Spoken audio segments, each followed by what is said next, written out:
And now we're going to mask around so we cover up all those edges, those unsightly edges in our book.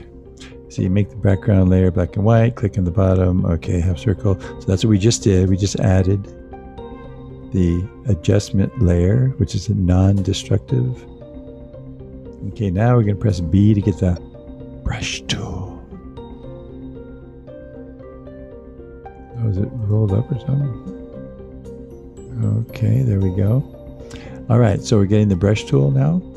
Photoshop or Photoshop. If you press B on your keyboard, here's your brush tool. Now I want to make sure we have a nice soft edge brush so it doesn't harm any of the pictures. See, this is right now it's 100% hard, and that's how it measures softness, is by percentage of hardness. So you can bring that all the way down, and now it's super soft. Okay, this 24 preset looks like a softie. You have to make it bigger. Now this is in Photoshop, so okay. And the larger you make the brush, the smoother the transition of the edge. Okay, so it looks like in Photoshop around 800 or 840 works well. And now you have to make sure we have the mask selected, otherwise you'll paint black on the picture. So make sure you click on the mask. Okay, so now we have the mask at 100%, and I want to make sure the foreground color is black. So what you can do is press D to get the default colors, make sure it's pure black.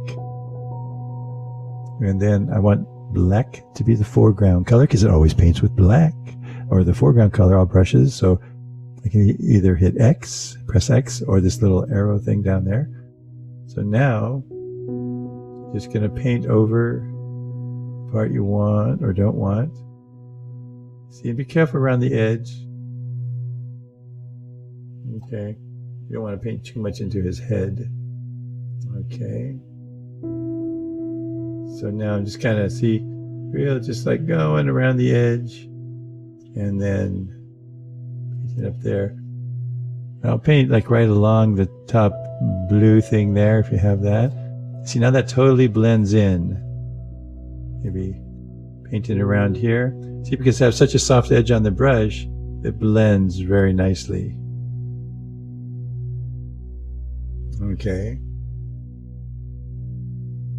So now let me show you. If I painted too much off of it here, it looks like you got something happening here, and right there, it's too much. So because it's on a mask, you can paint it back in. So all you have to do is right here, for the default colors, you hit X, and now white is the foreground color. And I'm going to make the brush a little bit smaller, and then paint back in. Let me see right here. Okay. And right, so you want a smaller brush now. So then you can get a little bit more like that. Okay.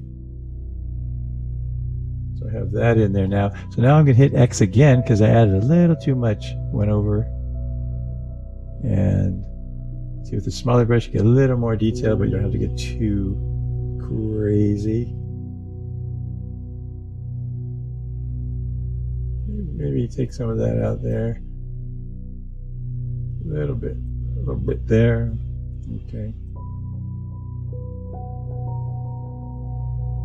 So just painting back and forth a little bit like that. Fade that in. Okay, not sure how I feel about the green there, but yeah, not really feeling the green. So check this out. I'll show you some magicalness. You know, magicalness. Okay, now if I move this, if I get the move tool and I move this, the whole thing's going to move around. So I want the mask to stay.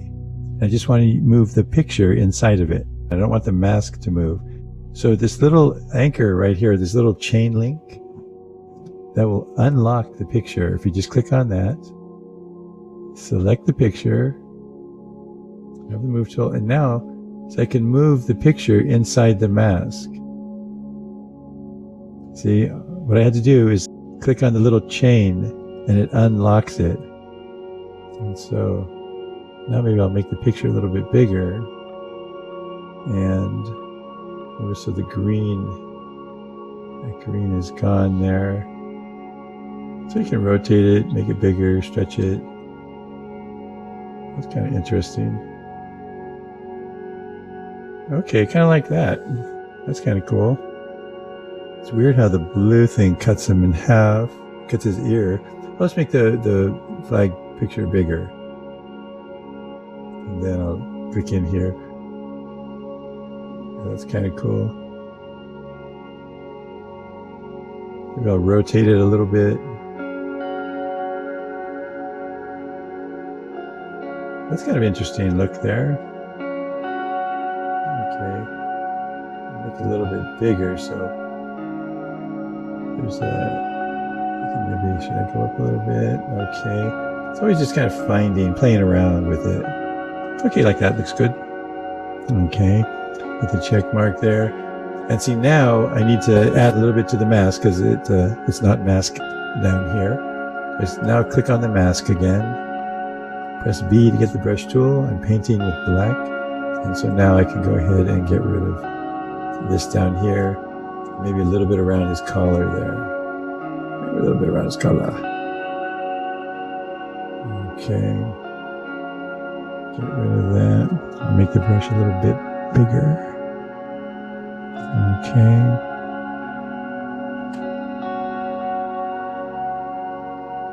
What are we doing here? Okay. This is the third one we've done of this.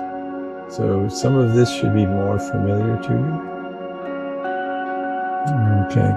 This is the kind of thing you're going to do for your independent project. That's going to be a double exposure independent project.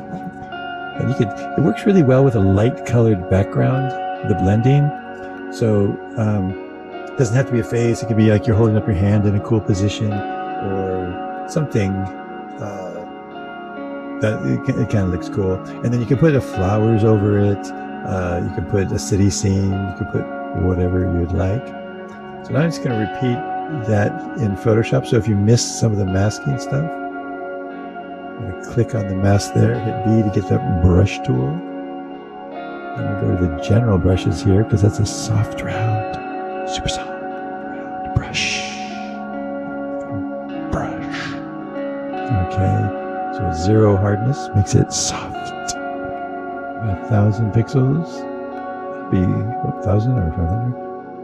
Maybe I'll, oops, I just did a weird thing. Okay. So now I'm just going to click somewhere, and I'm painting with black. I hit D to get the defaults, X, and okay, so, my brush opacity is at 23, bump it up to 100, and see now just painting this away. So you have a nice soft edge brush, and so it fades or blends in very nicely. Okay, I'm gonna zoom in a little bit more. Okay, and then paint. Maybe I'll make the brush a little smaller here. Smaller. Okay.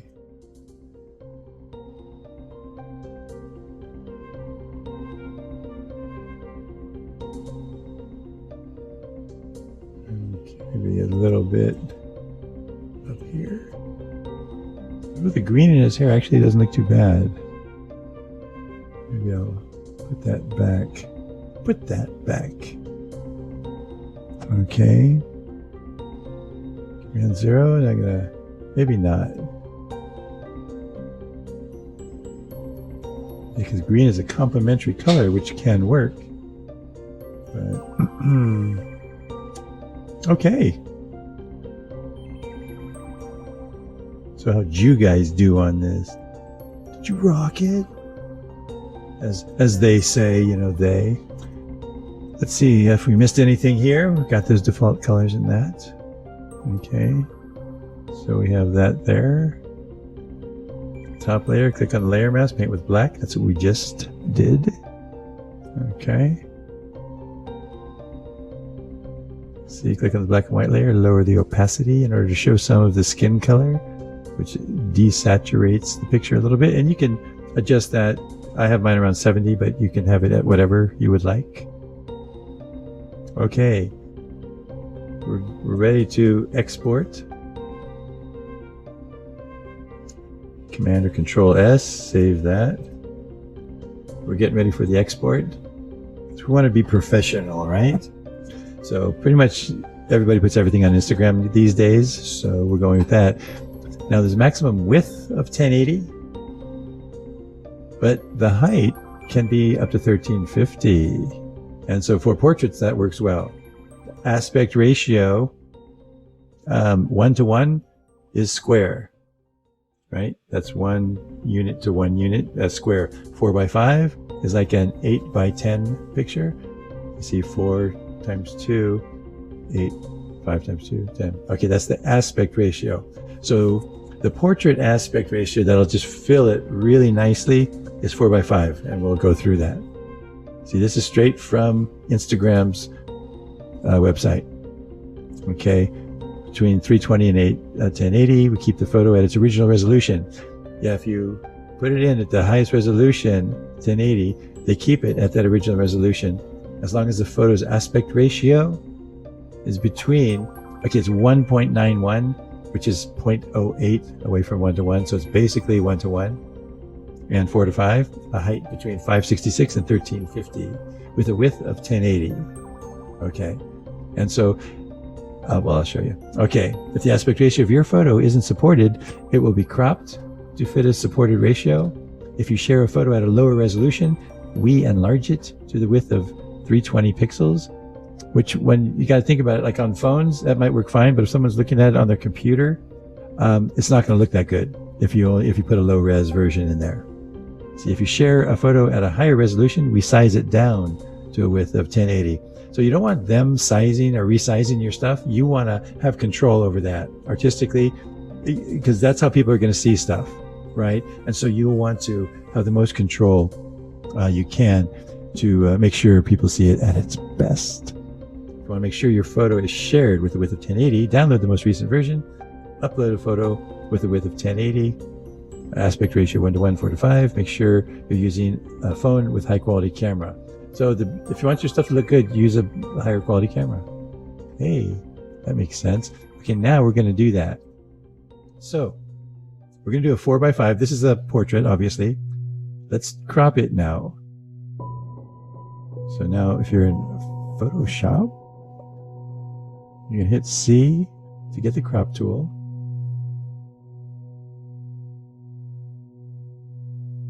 And then right here, it'll say something. It may say something like that. Okay, we're going to go to 4:5. Okay. Then, let me turn that off. Okay, so I want to keep those all. Now, I'm going to use the arrow key to nudge this. Hold Shift. I want his hair. I don't want his hair to be cut off. And it's not losing much. There's not much going on down here at the bottom, so that's no problem. So I just nudge it up a little bit like that. It's a 4:5. Okay. Then I usually leave this off, delete cropped pixels, so it's there. Then just click on that, and that crops it to 4:5. Over here in Photopea, same thing. Where's the crop tool? There it is. Now, current layer trim, selection free. Okay. Okay, fixed ratio in Photopea. You find this if you grab the crop tool. We don't want freeform, we want a fixed ratio. Okay, and so see 1:1, just put 4, height is 5. So it's a 4:5 aspect ratio. Okay, then hit tab, and see it gives you a little outline here. So I'm going to click in there, and again I like to use hold shift and use the arrow keys. That way it keeps it in line. And right about like there is good, just to include the tiny bits of his hair. and then hit the checkbox. Okay, now we have the exact aspect ratio that's gonna fit perfectly on Instagram. In Photopea, file, export as JPEG. That'll be the most commonly used format there. Okay.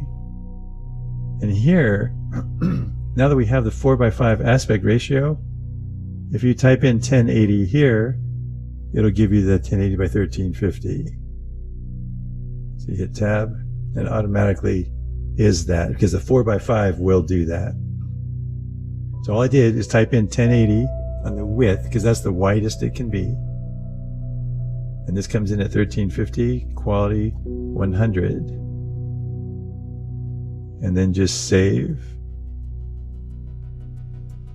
Save file. And it puts that in your downloads. Okay. So this is all becoming a professional, is understanding this part of it also. So now in Photoshop, we did the cropping. Now we go to File, Export, Export as. And then make sure the format is JPEG. Quality 100. Width. See here, let's go ahead and try putting in 1350 and the height. See what happens. So you do that, then I hit the tab key on the keyboard. See, it is 1080. So this is the perfect size. It's the largest resolution you can put on there, so it'll look stunning. Make sure convert sRGB, so then export that. Now on this, put web after. So you have the name DMA19_DE3, your last name, and the word web, and it'll save it into your last name folder. Okay. So there you go. You can just save your work and go ahead and turn that in. And that's that whole project.